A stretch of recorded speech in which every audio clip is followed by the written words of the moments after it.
Bagamat may mga kapansanan ng mga kapatid natin PWDs or persons with disabilities, importante rin po ang kanilang ginagampanang papel sa ating lipunan kung kaya't napakahalagang bigay natin sa kanilang mga pangangailangan. Ngayong umaga, alamin natin itong isang grupo or organisasyon, Carla, na kung saan sila ay tumutugon sa mga pangangailangan ng ating mga kapatid na PWDs at hindi lamang sa kanila, kundi sa iba pa nating mga mamamayan. Kung kaya't makasama natin this morning ating very special guest, let us all welcome Ms. Jenny Munar, Director po ng Ako Ang Saklay. Good morning, Ms. Jenny. Welcome to Good Morning, Boss. Hi, good morning. So, Ms. Jenny, umpisa na natin. Ito, Ako Ang Saklay. What is this all about? No, Ako Ang Saklay is an organization of founded by Father Arnold Abelardo. Grupo kami ng mga private sector individuals na naging kaagapay. Kaya nga Ako Ang Saklay, kaagapay din kami ng ating pamahalaan para tumulong sa ating mga mamamayan na less privileged. So, i-clear lang natin, Ako Ang Saklay kasi yung saklay mismo na word itself, baka akalain nila, ang tinutulungan lang or nag-focus on lang tayo sa mga PWD. So, ito po ay para sa lahat. Ang ibig sabihin ng saklay is tinutugunan natin or umaagapay tayo sa kanilang mga pangangailangan. Yes. Ang saklay kasi is, di ba, umaagapay sa pag hindi ka makalakad, tumutulong. So, yun, sa Ako Ang Saklay, nung sinimulan kasi ito ni Father Arnold Abelardo, iniisip niya is that yung mga person with disability talaga. Kaya lang nung dumating yung panahon na, like yung sa Typhoon Yolanda, kailangan naming tumulong, umagapay para dun sa mga psychoanalysis, debriefing. Ayun, tumulong kami doon. And then, assessment ng lugar nila. We do medical mission. We do feeding programs. We give livelihood trainings. So, hindi na siya limited to Hindi siya limited doon kasi we have to understand, pag less privilege yung mga kababayan natin, pilay din sila. Pilay silang tumugon sa pangangailangan nila. So, there are things na kailangan, tinitingnan din namin kung saang aspeto kami makakatulong. Like, for example, dun sa isang relocation site na sa Southville, nakita namin ni Father Abelardo na merong nanay na pumupulot ng mga gulay sa basura. So sabi namin, ano yung maganda, tinulungan namin silang magtanim sa mga bakanting lote doon. Now, naging self-sufficient sila. Sabi nga ng mga bata doon, mula po nung tinuruan yung magtanim yung mga nanay namin, hindi na sila nagbibingo. Nagtatanim sila, and then at the same time, hindi man nila pinagkakakitaan, pero may kinakain na sila 3 times a day at masustansya. So, ang maganda doon, Carla, umagapay rin sila sa livelihood. So, parang may livelihood program kayo. So, parang nagko-conduct rin kayo ng mga trainings and seminars for them para naman maging makabuluhan at maging productive rin sila. So, ito naman gusto ko itanong, no, Miss Jenny. Sabi niyo nga po, nagbibigay po kayo ng livelihood, ng mga tulong sa ating mga kababayan. Pero na-mention niyo din po sa meron po kayo mga relocation sites. Saan po ito? Yung relocation sites na ginawa, na tinulungan namin, last year is Southville. Ang Southville kasi napakalaki. Napakalaki ng Southville. Saan po ito? In Montalban. In Montalban. So, at least maramdaman ng... At the same time, humihingi din kami ng tulong sa ibang mga government agency. So, kaagapay nila kami sa pagbaba ng tulong dun sa mga mamamayan na nandun. So, they don't feel neglected ng government natin. And we are blessed to bless others, whether it's talent, pera, or whatever. We have to share it. And then, ramdam nila. So, yung hatred nila, ang nakita kong positive dito, at this point in time, kailangan lahat tayo magkakaagapay, tulong-tulong.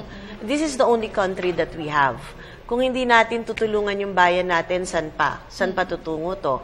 So, nung pumunta kami doon, marami silang resentment sa pamahalaan. Pero nung nakita nilang may private sector, may government agency na tumutulong sa kanila doon, ibinaba doon yung mga programa ng pamahalaan, yung eskwelahan doon nabuksan. So ngayon, nag-aaral yung mga bata na. Nung unang punta namin doon, yung ibang mga bata, they don't want to go to school. So ngayon, positive na. Kasi nakita nila, inaaruga na rin sila. Tinutugunan sila at inaagapin sila. Pero ito po, since nabanggit nyo kanina, meron kayong mga psycho-development projects. So ito Debriefing, yeah. So paano po ito? Sino-sino po yung nagko-conduct? Maraming volunteers po ang inyong Marami organization. kaming Kamusta po? Ilan po kayo volunteers. sa ngayon? Ako ang Saklay is a very small group. Kaya lang, say, biglang may Tacloban, Yolanda, marami kaming mga kaibigan sa private sector. And at the same time, mga empleyado, yung mga nurses natin sa government, spare time nila after ng service nila or day off nila, sumasama sila sa amin. So, yung debriefing sa mga Yolanda victims sa Villamor, nandun sila 24/7. Alright, so parang this is open to everyone who would Yeah, like to we're volunteer. Kasi si Father Arnold Abelardo, good friend ko po yan. Talagang ka-close ko si Father Arnold. So, kami mismo nila, Carla, pwede rin kami mag-volunteer or makisama sa group. For those viewers who are interested na mag-volunteer, paano po yung process na ma-contact po nila yung Ako Ang Saklay? Or ano pong mga, in our own little way, ano bang pwedeng maitulong or mai-contribute? Ngayon po, ang ginagawa po namin, may tinayong center si Father Abelardo sa Nueva Ecija. Nag-iipon kami ng mga libro, training. Ngayon, yun recently, 2 weeks ago, nagkaroon ng baking project. So, tinuruan mag-bake yung mga tao doon. Ako, si Carla, chef. Baka pwede po ako makatulong. Yes, yung sumunod namin, next week, paggawa naman ng candle making. Yung magtuturo gumawa ng candle making, empleyado sa Kongreso, tinext lang kami. Wow. So, one text away, pas we accommodate them and then we give them schedule. Kung anong maitutulong mo Kung ano lang in your own maitutulong. little way para lang at least makapagturo tayo ng parang i-share na rin natin yung blessings kung ano meron natin. tayo, kung ano yung mga talents natin. Pero, Ms. Jenny, ano-ano po ba yung mga future projects ng Saklay? Ako ang Saklay talaga, ang tinitingnan namin yung, like sa Philippine Orthopedic, doon yung presence namin. Long term kasi karamihan ng pasyente sa Philippine Orthopedic eh. So, ang nangyayari sa Philippine Orthopedic, we have to teach either the patients or yung mga bantay nila paano gumawa ng mga crosses na beads. Ngayon, keychain na crosses, iba-iba, and then they sell it. Now, may pambili na sila ng mga pampers and all. So, ang Ako Ang Saklay, continuous. Kung saan kami makakatulong, kung saan may gap, doon kami pumapasok. Hindi namin nililimitahan. And we're encouraging everybody na not through Ako Ang Saklay at all lang, hindi lang sa amin, kundi kung saan sila pwedeng makatulong sa ngayon. Kasi this is the best time for us to show our love for our country. Yes. 'Di ba? If we love God, then we love our country. So tulong-tulong tayo ngayon, kagaya nga ng sabi ng mahal na presidente natin, we are worth fighting for and we are worth living for.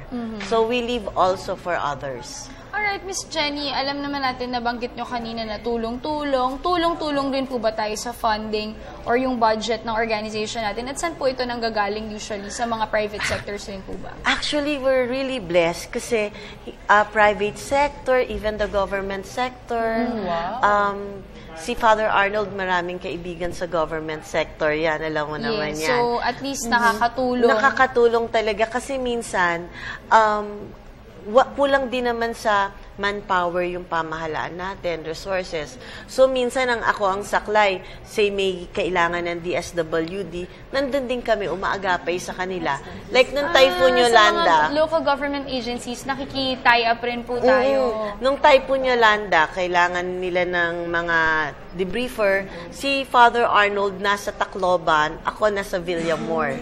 So, hati-hati rin kami ng trabaho para mas malawak yung matutulungan namin. Siyempre, bukod po sa funding, marami din nagtatanong, baka mamaya pera lang yung pwedeng i-donate. How about donations po?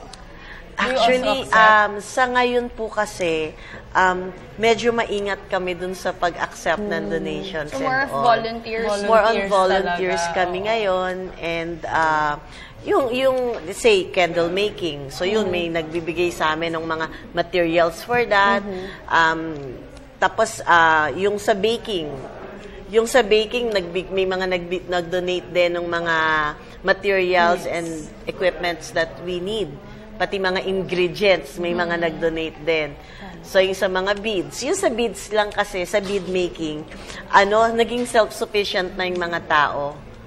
So, maraming tumutulong, both government and private sector, tinutulungan kami. Alright, so napakagandang balita niyan, Carla, at sana yung mga nanonood natin, yung mga boss na encourage tayo ngayong umaga na tumulong at mag-volunteer tayo dito sa Ako Ang Saklay. At hindi lang sa Ako Ang Saklay, sa lahat, no? Kung may share ka na blessing mo, 'di ba? Parang yun nga nabanggit natin kanina na dapat tayong tumulong sa ating mga kapwa dahil kung blessed ka, 'di ba? Yes. So panahon na para i-share natin. At ang maganda din naman dito, at least natutugunan itong mga kapatid natin, isa yung mga kapatid natin na may yung mga PWDs, at least alam nila na hindi naman nila mafe-feel na kawawa sila. At least malaman din nila na, of course, tinitreat natin sila as katulad lang din natin, di ba? Yes, at may mga taong ready na umagapay, Tama, hindi lang sa PWDs, kundi sa ating mga boss. Alright, before we end our interview, Ms. Jenny, do you have any message to our viewers?